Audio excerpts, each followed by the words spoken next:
बिस्मिल्लाहिर्रहमानिर्रहीम। अस्सलाम वालेकुम। साफी पेंसिल के साथ मैं हूं जुल्करनैन शेख।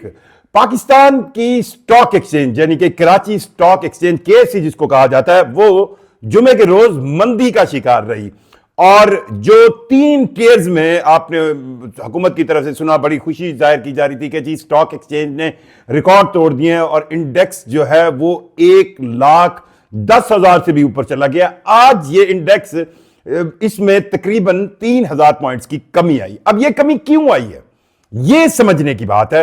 स्टॉक एक्सचेंज को अगर हुकूमत या हुक्मरान या पूरी दुनिया के अंदर यह सेंस किया जाता था किसी मुल्क के अंदर इन्वेस्टर्स का एतमाद बढ़ रहा है, तो फिर यह भी सोचा जाए कि यह मंदी का शिकार क्यों हुई है। पाकिस्तान के अंदर इक्तिसादी तौर पर तो हुक्मरानों के लिहाज से बड़ी तब्दीली आ रही है, 9% महंगाई में कमी हो गई है, फलां हो गया फलां हो गया, तो फिर यह मंदी क्यों आ रही है? इसकी 2 वजूहात हैं। जी हां, एक वजह जो पाकिस्तान के क्राइटेरिया में पहले नंबर पर बनती है वो वजह है जो तहरीक इंसाफ की तरफ से किसी भी तौर पर मुमकिना एहतजाज या सिविल नाफरमानी या कोई इस तरह की तहरीक की कॉल देने की बात की जा रही है। और दूसरी वजह किसी हद तक शाम के मामलात हो सकते हैं, लेकिन शाम के मामलात को हम इसलिए ज्यादा रिलेट नहीं करते क्योंकि मिडिल ईस्ट की इस जंग में पाकिस्तान का सिर्फ और सिर्फ एक नजरियाती जो है वो मॉरल सपोर्ट जो है वो फलस्तीन के साथ है। बाकी पाकिस्तान इस मिडिल ईस्ट की पूरे मामलात में प्रैक्टिकली कहीं इन्वॉल्व नहीं है। सो ये बात जो अब हुक्मरानों की तरफ से या हुकूमत की तरफ से आ रही कि जी स्टॉक एक्सचेंज मंदी का शिकार इसलिए रही कि शायद ये हालात है, बिल्कुल नहीं। इन्वेस्टर्स ये देख रहे हैं कि क्या पाकिस्तान तहरीक इंसाफ के साथ हुक्मरान बैठकर मामलात को हल कर रहे हैं या नहीं कर रहे, और मुझे लगता है कि हुक्मरान इस बारे में बिल्कुल सीरियस नहीं। मुझे यह समझ नहीं आती मुस्लिम लीग नवाज की कि यही हुक्मरान गिला करते थे जी तहरीक इंसाफ उनसे बात नहीं कर रही। तहरीक इंसाफ जो एस्टेब्लिशमेंट से बात करती है, उनको सियासी जमातों से बात करनी चाहिए, उनको पाकिस्तान पीपल्स पार्टी से बात करनी चाहिए, उनको पाकिस्तान मुस्लिम लीग नवाज से बात करनी चाहिए।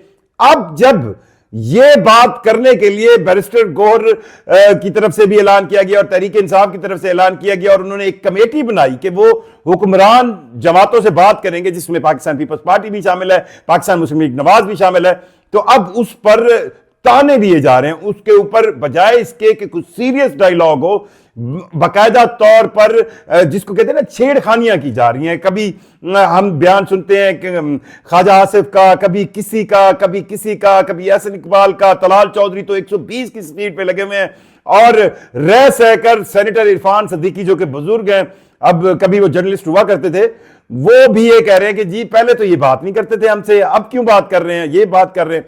तो लग ऐसे रहा है कि हुकूमत की तरफ से जो डेडलॉक बनाने की कोशिश की जा रही है और उस डेडलॉक के बदले में फिर पाकिस्तान तहरीक इंसाफ क्या करेगी। आप पहले पाकिस्तान तहरीक इंसाफ पर यह गिला करते थे कि वो मामलात सड़कों पर ले आती है, वो मामलात जो है वो एहतजाज सड़कों पर ले आती है, उन्हें पार्लियामेंट के अंदर रहकर पार्लिमानी अंदाज में या सियासी अंदाज में सियासी जमातों से बात करनी चाहिए। तो अब आप किस चीज की क्या वेट कर रहे हैं? जो स्टॉक एक्सचेंज की ये मंदी है, इसको कभी भी आप नजरअंदाज नहीं कर सकते। इस स्टॉक एक्सचेंज की मंदी का मतलब यह है कि इन्वेस्टर सरमायाकार ये देख रहे हैं कि पाकिस्तान के पॉलिटिकल सिस्टम के अंदर किस तरह एक खिंचाव की सूरत है और किसी वक्त भी ये खिंचाव बढ़कर फिर एहतजाज की शक्ल इख्तियार करेगा और ये एहतजाज किस जानिब जाएगा, ये सरमायाकारों को, आम फहम लोगों से, मुझसे, आपसे बहुत ज्यादा उनको इसको कहते हैं ना, वो पहले ही इसको सूंघ लेते हैं, उनको समझ आ जाती है कि कहानी किस तरफ जा रही है। पाकिस्तान की जो एस्टेब्लिशमेंट है, उन्होंने कोई पिछले दिनों ये आए थे, दावे ताजरों की तरफ से भी आए थे कि जी कोई मामला तय हुए हैं और जी वो इन्वॉल्व हैं। तो अब पाकिस्तान की स्टैब्लिशमेंट को भी ये सोचना चाहिए कि अगर स्टॉक एक्सचेंज में मंदी आ रही है तो उन्हें हुक्मरानों के दरमियान और पीटीआई के दरमियान इस डायलॉग के प्रोसेस को सपोर्ट करनी चाहिए। जी हाँ, सपोर्ट करनी चाहिए, और ये सपोर्ट होगी तो पाकिस्तान के मामलात आसानी से आगे जा सकेंगे। अब मतलब मैं इस बात को थोड़ा सा और दलीलन कहता हूं कि पाकिस्तान तहरीक इंसाफ ने 22 तारीख से सिविल नाफरमानी की कॉल दी है, नहीं दी, बहरहाल एक ऑप्शन जरूर जेर बहस है। अब तहरीक इंसाफ की क़यादत के अंदर लोग जो हुकूमत से या अशराफिया से लिंक में है, वो ये नहीं चाह रहे कि इमरान खान इस अपने आखिरी कार्ड को खेले। इमरान खान सिविल नाफरमानी की तहरीक, थोड़ा सा मैं आम फैम लोगों को बताता चलूं कि इसका यह मतलब होता है कि इमरान खान के जो सपोर्टर्स हैं वो कोई भी हुकूमती काम, कोई टैक्स नहीं देंगे, कोई बिल नहीं देंगे, कहीं टूल नहीं भरेंगे, और ये सिविल नाफरमानी। और फिर आपको पता है कि अगर एक इलाके के अंदर एक लोग जो है वो बिजली का बिल नहीं भर रहे, गैस का बिल नहीं भर रहे, जाहिर बात है वो महकमे आएंगे, काटेंगे, और एक फिर ये गली से गली तक ये लड़ाई जाएगी। एहतजाज के अंदर तो कुछ लोग एहतजाज करते हुए वहां पर पहुंचते हैं ना, तो फिर ये काम बढ़ जाएगा। और ये हकीकत है, इसमें अब कोई दूसरी राय नहीं है कि हुक्मरानों से तंग और मौजूदा पॉलिसियों से तंग पाकिस्तानी कौम किसी तौर भी इमरान खान की सपोर्ट करते बढ़ती जा रही है उनकी, और हर तरह से जो इमरान खान को अंदर रखकर उनकी पॉपुलैरिटी में इजाफा कर रहे हैं। सो ये मामला कैसे हल हो सकता है? पहली बात तो यह है कि इसको बेबी स्टेप सेंस कर लें। अगर तहरीक इंसाफ ने एक कमेटी बनाई है तो मेरा यह ख्याल है कि एक हुकूमत को या हुक्मरान जमातों का जो ये कहे ना कॉम्बिनेशन है, इनको अक्ल आनी चाहिए और इन्हें इस कमेटी के साथ बैठना चाहिए, बातचीत करनी चाहिए, एंगेज करना चाहिए। और अगर ये बैठकर बातचीत करेंगे, इन्हें एंगेज करेंगे, तो जारी बात है किसी न किसी सुलझाव की तरफ जाएंगे। और अगर पाकिस्तान तहरीके इंसाफ हुकूमत के साथ बात कर रही है तो उसका इंपैक्ट आपको पॉजिटिव ही नजर आएगा। जब दुनिया को यह पता चलेगा कि पाकिस्तान की एक मेन स्ट्रीम पार्टी जिसके पास इस वक्त पॉलिटिकल सपोर्ट है और जिसका वाकई फॉर्म 45-47 की कहानी अगर आप खोल दें, जिस कहानी को रोकने के लिए पूरे सुप्रीम कोर्ट का, हमारा जुडिशियल सिस्टम का बेड़ा गर्क कर दिया गया और यह कहा गया कि ये तो बिल्कुल 26वीं आईनी तरमीम तो हमने फलाह के लिए की है। बेसिकली 26वीं आईनी तरमीम का मकसद ही यही था कि कहीं ये फॉर्म 45-47 बाहर ना आ जाए। अब अगर पाकिस्तान की एक बड़ी पॉलिटिकल जमात जिसके पास इस वक्त वाकई पॉलिटिकल पावर है, जिसको लोग, जिसके साथ अटैच है, जिसके कहने पर लोग बाहर भी निकलते हैं, अगर वो हुक्मरानों से बात करने की ख्वाहिशमंद है तो इसमें अब क्या मुश्किल है आपको बात करने में?